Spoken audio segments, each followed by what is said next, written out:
I did change the name of this talk because I think this name is a bit more appropriate and it aligns better with what I'm going to do throughout. So today what I want to talk about is how to quotient your manifolds and get away with it too. So here's a short outline. We're going to do a little bit of prologue and motivating the rest of the sections. And after that, we're going to develop a statement that we're going to prove and then give a geometric argument for which it's true. At the end, we're going to take the statement that we develop and see how we can weaken it a little. So, all right, here's the prologue. So some constructions in mathematics. So we have seen that we can take products of manifolds, very good, and we can recognize embedded submanifolds, so we can take sub-objects as well. Unfortunately, one of the very, very interesting classes of examples are quotients, which we have only really touched sporadically here and there across this course. So what I want to do in this course is give a more uniform treatment for when we can quotient. So that's going to be my main aim. So, of course, these things are very important in topology. You can take R2 and you can quotient it to get something that has, say, non-trivial fundamental group. Or you could quotient it, again, to get something that's compact. Or you could quotient it in a different way to get something that's non-orientable. So quotients are a way to generate interesting properties from an old space, right? So that's why we care. Now, it's important to know what we actually want to quotient by, though. So if I have R2, if you'll imagine like a little bit of paper, and you have two lines, and you want to glue them together. Morally, you want to kind of bend them around like this, right? But if you literally just stick those two lines together, you don't get that. You get this garbage. And that is not a manifold. We have quotiented our manifold, but we have not gotten away with it too. So what's the issue here? Well, we can see at the point where they stick together, the manifold structure gets completely obliterated. And the problem is that we weren't actually taking into account the local behavior around those lines. We were just forcing the lines to be equal. That's not enough. Now, what we actually wanted to do when we wrapped the manifold back on itself is we wanted to smoothly identify little bits around the two lines that we were identifying. That is, we wanted to take a diffeomorphism, A, from one line to the other, and actually stitch along that diffeomorphism. So what we're doing explicitly is taking a point P, identifying it with the image of that, and the pre-images, and blah, blah, blah. So if we do that, we genuinely get a cylinder. Now, what if you actually wanted to do more than one identification at a time? So now I want to make an identification of these two lines and an identification of this line with a flipped version of it up here. For that, I need a diffeomorphism A and another diffeomorphism B, and the identifications I make is that any point P gets identified with A of P, A of B of P, B inverse of A of P, B A, B A, A, A, B of P, and so on. What we're describing now is that we identify a point P with its orbit under this subgroup of the diffeomorphism group. So what we've seen now is that now that we're requiring diffeomorphisms as our way to stitch things together, we're naturally transitioning into this language of group actions instead. So that motivates this question. Can we always quotient a smooth manifold by a group action? Yes or no? Depends what you mean by quotient. Sure, that is a valid way to look at it. But the rest of the class said no. And morally, if we want to get away with it too, no, we can't. The action must be smooth. That's the first obvious thing to strike out. So let's refine the question. Can we always quotient a smooth manifold by a smooth Lie group action? No. As a counterexample, consider the circle acting on the plane by rotation. If we do that, the orbits away from the origin each get identified onto a line in the quotient, but the origin itself, the orbit looks completely different, and that manifests as boundary downstairs. So we've changed the type of object as we've gone down. We have not gotten away with it too.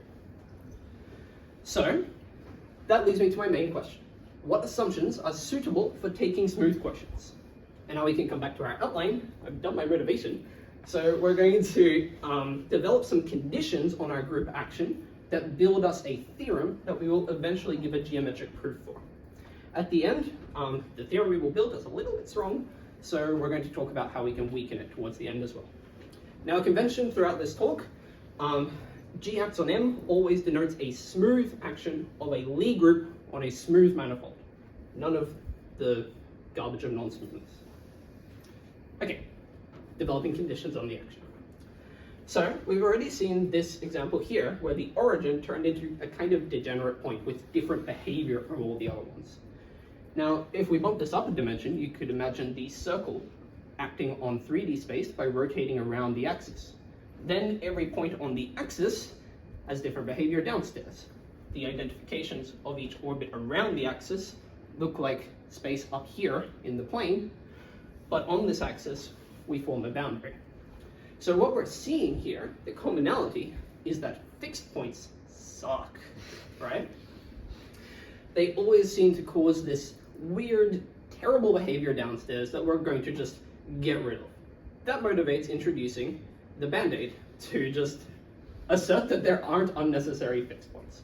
So specifically, the action of G on M is free if when you act on a point and you get the same spot, so if you have a fixed point, then the action you were doing is trivial.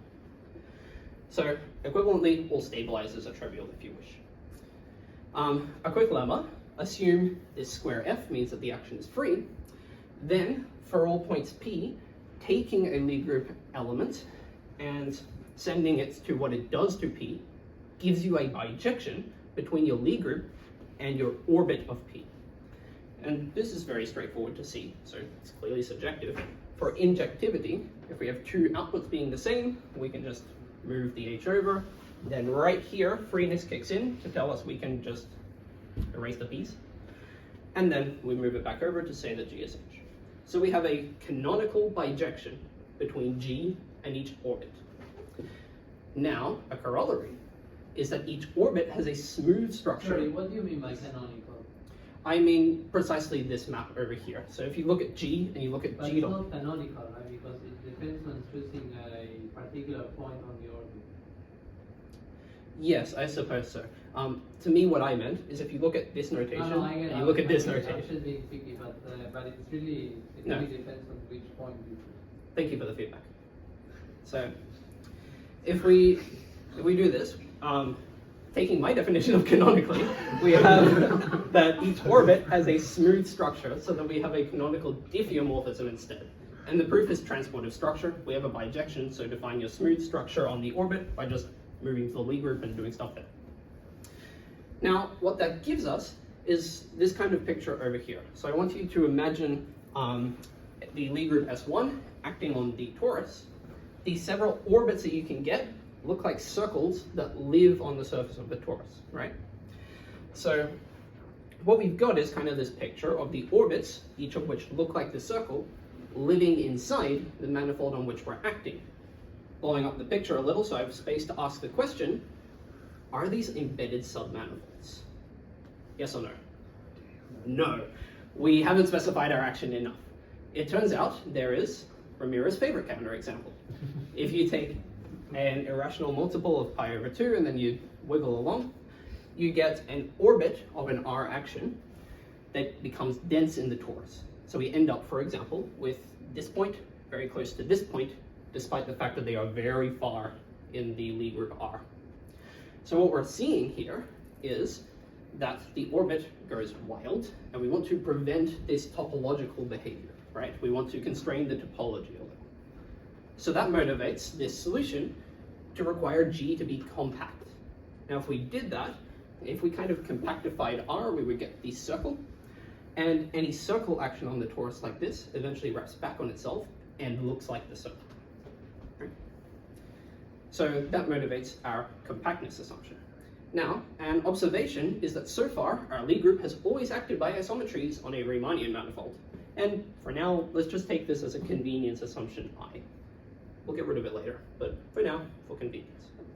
A lemma we can now state is that if we have a free action by a compact Lie group acting by isometries on a Riemannian manifold, then any orbit is an embedded submanifold. So we've solved our previous problem.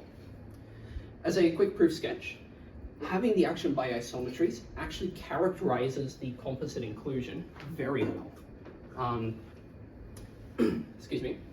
So you can write this down. It has a particular form that I will omit for time. And if you analyze this form, then you will see that freeness kicks in to tell you that it is an immersion. And after you know that your map is injective and an immersion, you need to verify that it's a homeomorphism onto its image. And the compactness assumption is exactly the topological assumption we needed to fix this up. Did you have a question? Yeah, could you explain what you mean by acting by isometries characterizes the inclusion? Yeah, so the inclusion a priori is just like a wiggly map that takes G to G dot P and then recognizes that as something in M.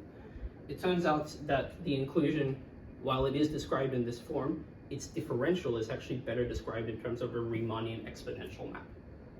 So if you have your action by isometries, you can actually talk about the exponential map when you take your differential, which lets you do very nice analysis that the freeness kicks in for. Does that help answer your question? Yeah. All right, so let's continue. Now that we have our conditions, we can now state our result. Let G act on M, assume that the action is free, that G is compact, and that it acts by isometries on a Riemannian manifold. Then the orbit space admits a smooth structure for which the projection map is a smooth submersion. In other words, we can quotient our manifold and get away with it too. So I'm going to introduce this little picture, and this picture here is just an analysis of what it would mean to go down along the projection. And the proof of our theorem is really going to come from just describing each of the points in this picture. So, the main goal that we want to do is we want to develop a smooth structure on our quotient. In other words, we want to put smooth charts on our quotient.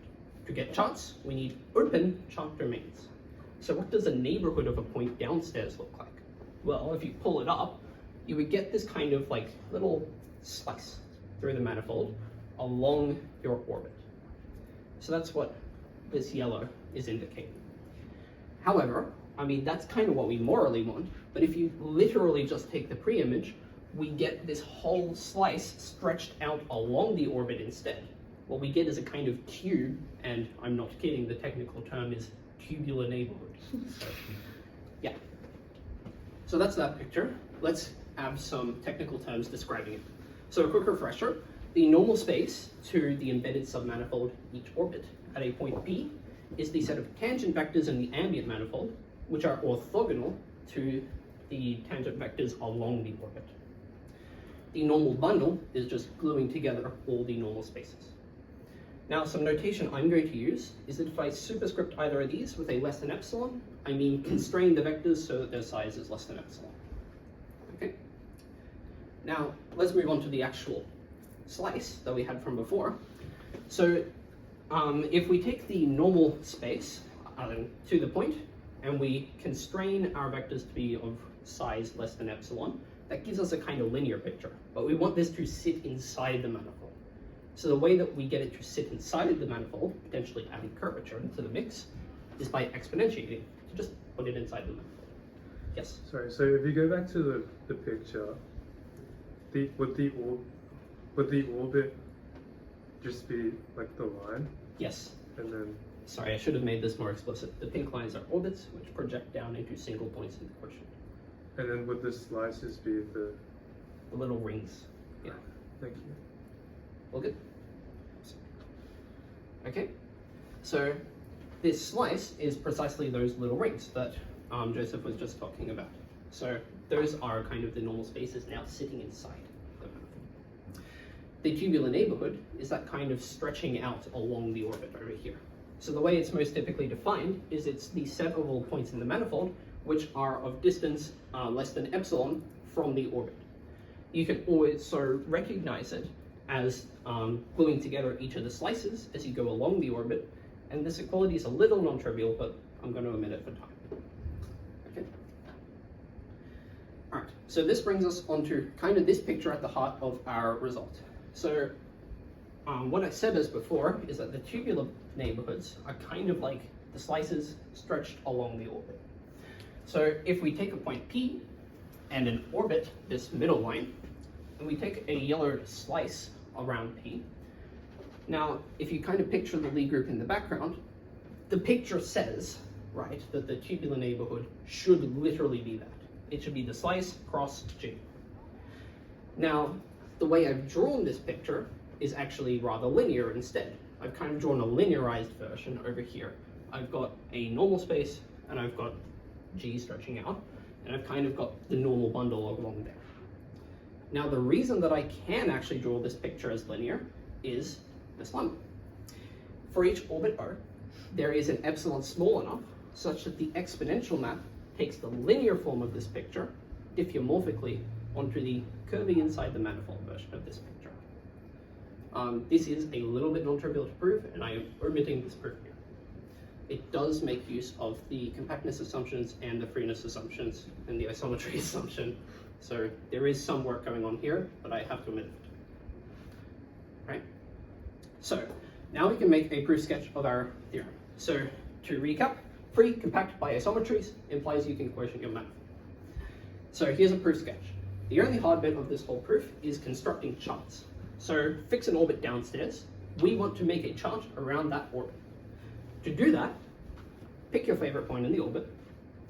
Now we can draw this picture. We've got the point upstairs and it projects down onto this orbit.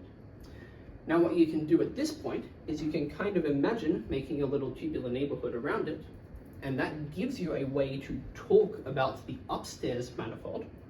And as we saw before, we can take an epsilon small enough so that this picture may as well be linear. Now if we do that, why is the clicker not working? There we go. Now if we do that, each of the linear versions of the slices, well, that's a part of a vector space. We can identify that with RK, right? So we can choose an identification recognizing the linear version of the picture as part of a Euclidean space. Now if we do all those things, we can set the composite as our chart. So our chart is going to be undo our identification, exponentiate to get into the manifold, and then project to get downstairs. In other words, our chart is this, right? Undo the identification, curve into the manifold, project downstairs. Okay, so that's our recipe for constructing charts. Now let's say that we do this for each orbit downstairs. We make a choice of P, a choice of epsilon, a choice of F, yielding a chart map phi. Now if we do this, we can stick them all together into an atlas. The correct downstairs open neighborhood to take is a projection of a slice. Now, as a fact, each of these is open. This is straightforward to check. You just check that the pre-image is open. And each of these chart maps is injective, and this holds for any point in the manifold. Okay? What this tells us is that the only thing we need to check at this point is whether our chart transitions are smooth. Henry, did you have a question? What's the SP orbit? Is that just... Yeah, so for each orbit, we take a choice of P, and then we take a choice of epsilon, which defines for us a slice. Okay. Right? All good? Yeah. Awesome. So our only goal at this point is to check whether the chart transitions are smooth. So let's go ahead and do that. Let's fix points P and P squiggle in M, and suppose that their downstairs intersection W is non-empty. So we have this picture downstairs. Now if I pull that picture upstairs, I get slices yellow and pink upstairs, and they might be far away from each other, but they're not downstairs. So what we want to do is we want to kind of mimic the downstairs picture, and to do that, because the Lie group acts by isometries, I can take an action that moves the pink one until it intersects the yellow one. It is a little bit non-trivial to verify that this works across the whole intersection, but it can be done. With that in mind, we've got our charts from each of the Euclidean balls with the points and radiuses and blah, blah, blah omitted. The squiggles mean for this one, and the non-squiggles mean for the other one. We've got the charts, and we want to check whether the change of coordinates is smooth. Now, by our construction of G, this little triangle here commutes. We move it over and they project to the same thing. So it's enough to check whether this transition is smooth. But this is smooth, so is this, so is this. Exponentiation was a diffeomorphism because epsilon was small enough, and identifications were chosen to be diffeomorphisms. So our composite is smooth, therefore we have a smooth change of coordinates. All right. So that's a geometric proof of our theorem. Let's talk a little bit about weakening our statement.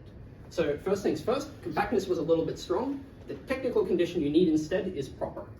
This definition, the way I see it, is literally just the minimal structure that you need for each step of the proof to go through. Like, I don't have any further intuition than that. That's just what you need. Moving on, the more interesting thing is that you can drop the geometry requirement completely. And the trick that you do, right, so let's say you wanted to form this ugly quotient of the torus instead, the trick that you do is, well, you can give it any geometry, right? So you can give it an old geometry. And then what we're going to do is cook up a new one by just averaging that geometry across the whole Lie group. And then by construction, the Lie group acts by isometries. So without loss of generality, the isometry requirement is there. Yes? How do we know that integral is finite when G is uncompact? Excuse me. Yes, that's a fantastic question. So I said that we can drop compactness, and I said that we can drop isometries. At the moment, I'm not doing those at the same time. So pretend it's still compact. You can drop them at the same time. The proof changes a little, and it becomes a non-geometric argument. But at its heart, it's still the same geometric argument. It's just that you no longer have nice language to talk about it throughout. So thank you. That's a fantastic question. All right. So that's how we can drop the isometry requirement. Now, last things last, can we weaken the freeness assumption? No, fixed points are really bad. So what we can do instead, right, is the tubular picture was the thing that made this whole proof tick, right? If we drop that freeness assumption, we might have non-trivial stabilizers. Now the tubular picture looks like, instead of stretching out along a tube, I stretch out along a tube, except I have to identify points along the way when they fixed P. So if we do this, we get something called a twisted product. And this twisted product turns out to be the correct description of our tubular picture. And this thing here is called the slice theorem. And, well, it's a generalization of our tubular picture. So it tells us about the local structure of the quotient. So that more or less wraps up my talk. So some takeaways. What have we learned? We can quotient our manifolds by free proper actions. And, more importantly, problems that don't have geometry in them can sometimes be solved nicely by using geometry. Thank you for watching.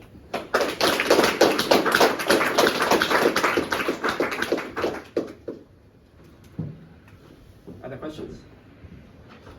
Yeah. So, we have a metric on top, Yep. and then we can quotient. Can we always push the metric down such that projections are Riemannian submersion? That's a fantastic question. So if we had geometry on the top, can we push it down as well? I believe the answer to this is yes, and we've kind of done this construction in some of our assignments throughout. It looks about the same to do this in general. It's just that you have to be a bit more careful along the way. If you'll notice the assumptions that I had on the action over kind of up here, these together with being in isometry and having in particular that they're preserved by the quotient is more or less the conditions that we had on like question 8C or something of the assignment to give a metric downstairs. So it's more or less the same construction as that. Perfect. Yeah. This is not the question, just to comment Okay. about the freeness assumption Yep. and the general picture. So there's an assumption which you can have instead of freeness, and it's that so freeness means all the isotropic groups are trivial. Yep. So you should have the condition that all the isotropic groups are conjugate to each other. So they're all the same. Yes. And somehow it doesn't make sense to say they are the same subgroup, because if you change along an orbit, it gets conjugated. But if you say all isotropic groups are conjugate to each other, then the quotient is a smooth manifold and the proof is pretty much the same. That's gorgeous. So this is what That's very nice. to research on that. So does that mean that freeness is not a necessary condition? Clear. But morally, like this Even is the line trivial condition case is of not that. necessary. I mean, you can still have, by the pure luck, you can have a quotient which is smooth, even if the action is sort of wrong. But it need to be Follow-up question. What Yeah. about properness. Properness. I'm not sure if you can weaken properness, You don't and want if you to can, know properness. how? Like, properness, so the way I stated it was this ugly definition. There is an equivalent definition that says that a particular map, called the action map, is compact. That map is proper. So Yeah, the jargon should be consistent, right? yes, it should. Proper. Yeah, so what that is compact pre-images are compact. And that's kind of saying we have enough compactness if we go back up and undo any of our things. So like that's, morally, it's enough compactness. Yeah. Are there any further questions? Yes? Yeah, this is just another remark. Yep. So first, like, about the question of if you can drop these functions, there's actually a theorem that states when an equivalent relation gives like a constructed quotient. And I don't know recommendations, but it's like if you view the equivalent relation as a set, it has to be some manifold and you have to have some conditions and projections. But yeah, that works. And about properness, you can think about it as, like, say you have a compact subset. Okay, so you can start moving it with the action. So properness means that the set of elements that still intersect the original compact is also compact. So for most of the elements, the compact set is going very far away. That's the idea of compactness. Right.